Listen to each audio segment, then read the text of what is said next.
Hello guys, मेरी YouTube channel में आपका स्वागत है। मेरा नाम है मनमोहन मिश्रा। तो आज हम इस वीडियो में डिस्कस करने वाले हैं कि how how to manage your money and become rich. तो ये बहुत ही इंपॉर्टेंट टॉपिक होगा और बहुत ही इंटरेस्टिंग टॉपिक होगा। इसमें आपको टॉप टॉप 10 टिप्स देने वाला हूँ। अगर आप ये टॉप 10 टिप्स फॉलो कर पाएंगे तो आपको डेफिनेटली, मैं बता रहा हूँ, आप अमीर बन सकते हैं। कुछ ज्यादा टाइम नहीं लगेगा, आपको 10 से 15 साल ही लगेंगे, सिर्फ आप अमीर बन सकते हैं। और मैं आपको बता रहा हूँ कि आप अपनी मन मर्जी का काम भी कर सकते हैं और आपको अच्छा खासा फ्यूचर में रिटर्न भी मिलेगा। तो चलिए, मेरे चैनल को सब्सक्राइब ज़रूर कर दीजिएगा, मैं ऐसे वीडियो लाता रहता हूँ। सबसे पहले चलिए वीडियो शुरू करते हैं। तो सबसे पहले मैं आपको बता रहा हूँ कि अगर आप अमीर बनना चाहते हैं, तो आपको सबसे पहले प्लानिंग करनी पड़ेगी, उसके बारे में सोचना पड़ेगा। बिना सोचे आप कभी अमीर नहीं बन पाएँगे, आप हमेशा काम करते रहेंगे और मज़दूर ही बने रहेंगे। तो उससे पहले मैं आपको बता रहा हूँ कि आपको अपना फाइनेंशियल गोल सेट करना बहुत ज़रूरी होता है।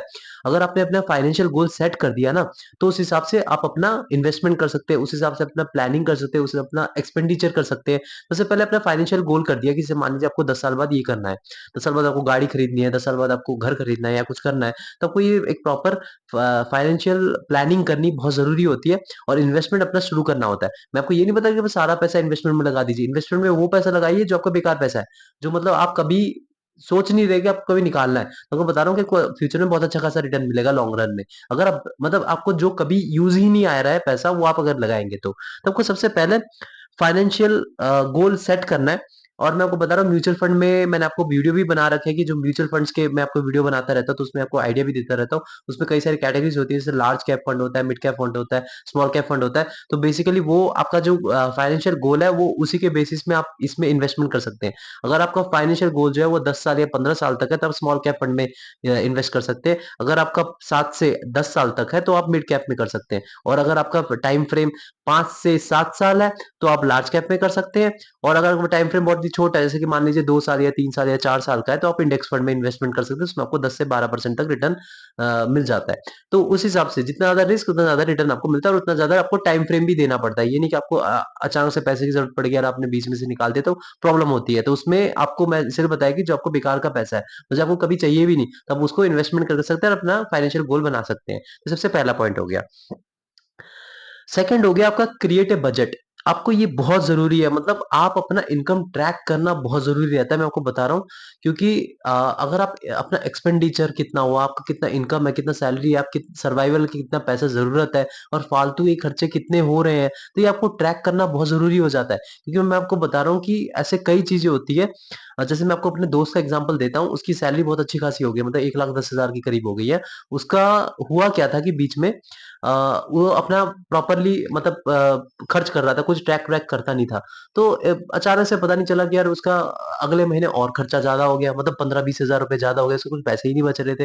बोला कि यार मेरे हर महीने पैसे बढ़ कैसे रहे हैं, तो खर्चा कैसे हो जा रहा है इतना ज़्यादा? तो उसने जो समझदार बंदा है वो भाई ट्रैक करना शुरू कर देगा और जो समझदार बंदा नहीं, वो बोला भाई जा रहे हैं, क्या फ़र्क पड़ता है, मैं तो कमा ही रहा हूँ। तो उसने सब ट्रैक करना शुरू कर दिया दूसरे या तीसरे महीने में। तो ट्रैक करने के उसके बाद पता चला कि यार कोई बैंक वाला 2 से 3 हज़ार रुपए एक्स्ट्रा काट रहा है, इनका ये बेफालतू के खर्चे भी इधर-उधर के हो गए जो उनके पास चीज़ थे।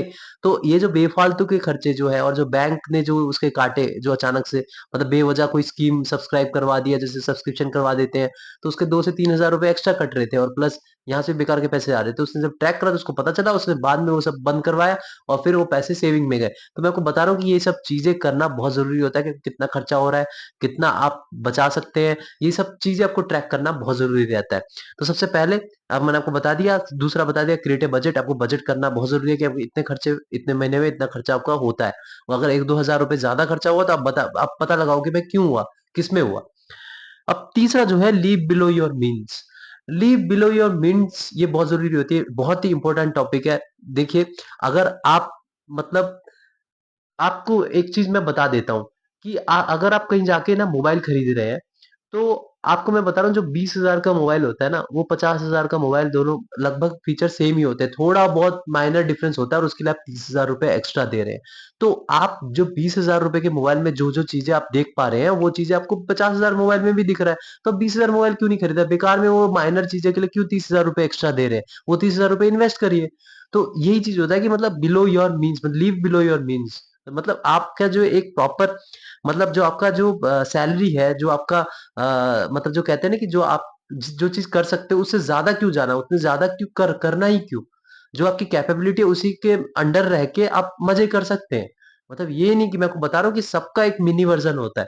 आपको मोबाइल में मैं आपको बता रहा हूँ कि जो कहते हैं कि भाई 20,000 मोबाइल में थोड़ा कम हो जाता है, 35-40,000 में। मैं आपको बता रहा हूँ जिस जो एप्स आप डाउनलोड कर रहे हैं 20,000 के मोबाइल में, वो एप्स आप 40-50,000 के मोबाइल में डाउनलोड कर रहे हैं, और दोनों में बैटरी स्मूथ चलता है आजकल, कोई फर्क नहीं पड़ता। आप देख रहे हैं प्रोसेसर सब में स्ट्रांग आते हैं, तो कोई ज्यादा फर्क नहीं पड़ता। वही मैं आपको मोबाइल का एग्जांपल दे रहा हूँ, वैसे ही आपको कार्स में भी होते हैं, जो आपको 4-5 लाख के या 6 लाख के कार में मिल जाता है, आप बेकार में जाके 15 लाख या 16 लाख में खरीदते हैं, तो कोई ज्यादा जरूरत नहीं होती। तो ये चीजें आपको दिमाग में मतलब कंसिडर करना पड़ेगा, अगर आप कुछ मतलब रिच बनना चाहते हैं फ्यूचर में। आपको बता रहा हूँ, इससे क्या होगा कि आप इन्वेस्ट करेंगे और आपका पैसा मल्टीप्लाई होता रहेगा, और आप यहाँ पे फालतू खर्चा नहीं कर रहे हैं, और आप ठीक ठाक सा लाइफ भी जी पा रहे हैं। तो ये हो गया थर्ड।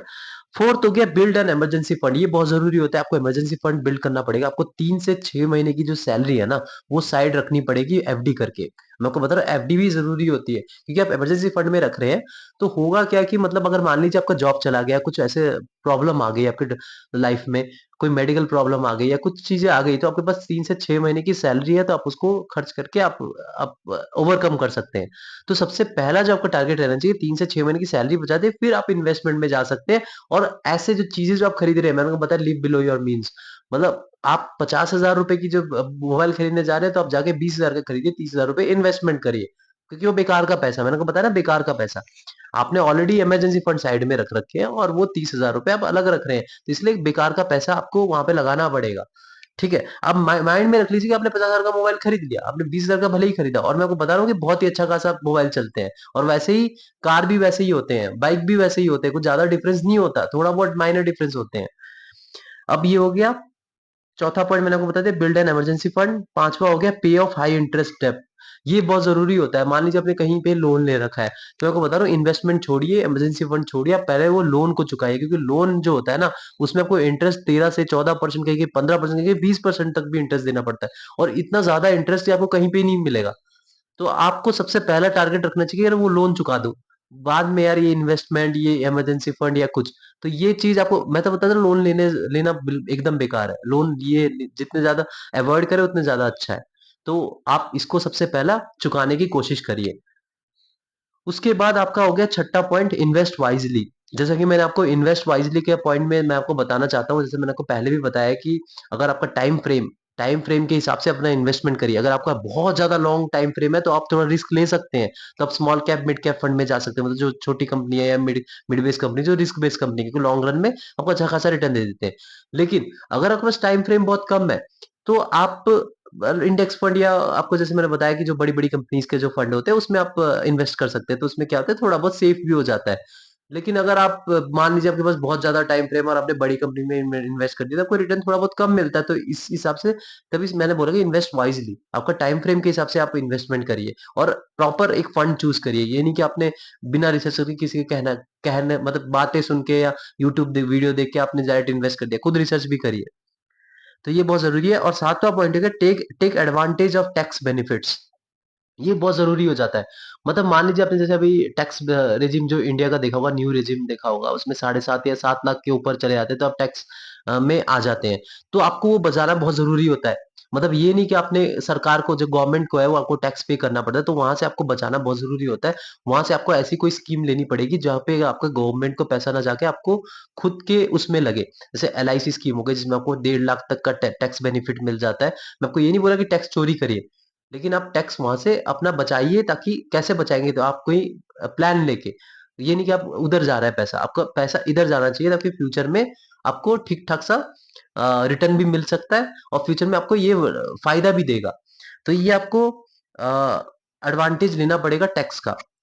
आठवां जो हो गया वो हो गया स्टे इन्फॉर्म्ड एंड एजुकेटेड। आपको इन्फॉर्मेशन मतलब लेनी ही पड़ेगी, हर वक्त वीडियोस देखने पड़ेंगे। जैसे मैं अभी वीडियो बना रहा हूँ, तो आपको मार्केट का जो है मतलब क्या चल रहा है क्या नहीं, वो सच आपको इन्फॉर्मेशन जानना पड़ेगा। और एजुकेशन बहुत इंपॉर्टेंट होता है। मैं आपको बता, फाइनेंशियल एजुकेशन जो अभी इंडिया की है वो थोड़ी वीक है, उसकी बहुत जरूरी है इंडिया में।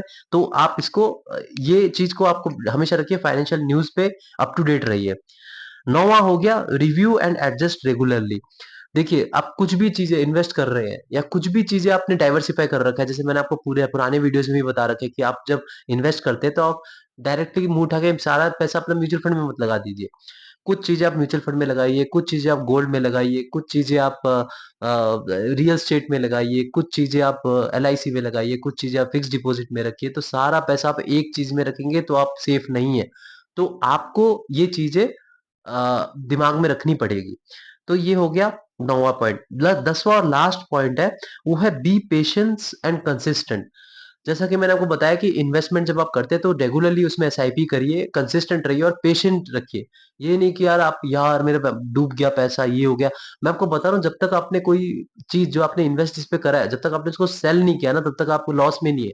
मान लीजिए आपका 3 से 4 30 से 40% आप नीचे चले गए, तो आपने सेल नहीं किया, आपको ज़रूरत नहीं है पैसे की, तो कोई प्रॉब्लम नहीं है, वो आप फिर बढ़ जाएगा बाद में, तो आप कभी लॉस में नहीं है। जब तक आपने सेल नहीं किया है। तो आप पेशेंस रहिए, रखिए। ये नहीं कि भाई आप पैनिक हो जाएँगे, बोले मार्केट नीचे चली गई यार, मार्केट क्रैश हो गया। कोई प्रॉब्लम नहीं, जब मार्केट क्रैश होता है तब आप और लमसम करिए। तब आप लमसम करेंगे तो आपको बता रहा हूँ कि आपको आगे बहुत अच्छा खासा रिटर्न मिल जाए, लेकिन रिसर्च करके। क्योंकि यार आप कई कोई म्यूचुअल फंड है जो यार उसमें कुछ ऐसा है कि मतलब उसमें कुछ रिटर्न ही नहीं मिल रहा है और आप उसमें इन्वेस्ट करे जा रहे हैं, करे जा रहे हैं, करे जा रहे हैं, ऐसा नहीं है। मतलब उसका पास्ट रिटर्न देखिए, उसमें उसमें जो क्या-क्या कंपोज़र है, किसमें एक्सपोज़र है उसका, वो देखिए। सब कुछ ये देख के आप अपना इन्वेस्टमेंट उसमें कर सकते हैं। तो आपको ये प्रॉपर्ली जो 10 पॉइंट्स मैंने आपको बताए, वो अगर आप फॉलो करेंगे ना, तो आपको मैं बता रहा हूँ आप रिच बन सकते हैं। और मैं आपको बता रहा हूँ, आपको कुछ ज़्यादा करना नहीं है। आप अगर 10 से 15 साल तक आप काम कर रहे हैं, आपको जो अपना ओवरऑल वेल्थ है, उसको 15 से 20% तक इंक्रीज़ करना है, ओवरऑल वेल्थ को। अगर आपने 15 से 20% तक भी इंक्रीज़ कर दिया, तो आपका लिवलाइहुड जो है वो अच्छा खासा हो जाएगा। एक महान इन्वेस्टर ने भी कहा है, आप अगर महान इन्वेस्टर्स के भी डायलॉग सुनोगे, वो बताएँगे कि बोला आपको एक दिन में पैसा डबल करने की ज़रूरत नहीं है। आपको 10 से 15 साल तक कंसिस्टेंटली 20 से 25% तक कंपाउंडेड रिटर्न अपना बढ़ाना है। अपना जो ओवरऑल वेल्थ का है जो 20 से 25% तक बढ़ाएँगे, तो आप अमीर बन जाएँगे। मैं तो आपको बता रहा हूँ 15 से 20%, 15 से 20% आप फॉलो करेंगे, आपका लिवलाइहुड अच्छा हो जाएगा। अब अमीर तो छोड़िए, अमीर चलिए आप 20 से 25% है, लेकिन उसमें थोड़ा बहुत रिस्क आ जाता है। जैसे मैंने आपको बताया स्मॉल कैप फंड हो गया, मिड कैप फंड हो गया, उसमें आपको इन्वेस्टमेंट करना पड़ता है। लेकिन आपको 15 से 20% भी आपने बढ़ा दिया ना, तो आपको ठीक-ठाक आपकी लिवलाइहुड हो जाती है, आप थोड़ा बहुत फाइनेंशियली इंडिपेंडेंट फ़ील फ़ील करते हैं। तो आपको 10 से 15 साल तक या 20 साल तक आपको ये डेफ़िनेटली प्रॉपर्ली ये पैटर्न को जो 10 पॉइंट मैंने आपको बताया वो फ़ॉलो करेंगे, तो आपको पता है आपको बहुत, बहुत हाई लेवल पे आपको डिफरेंसेस दिखेंगे आपके वेल्थ पे। तो मेरे चैनल को सब्सक्राइब ज़रूर कर दीजिएगा, मैं ऐसे वीडियो लाता रहूँगा। Thank you.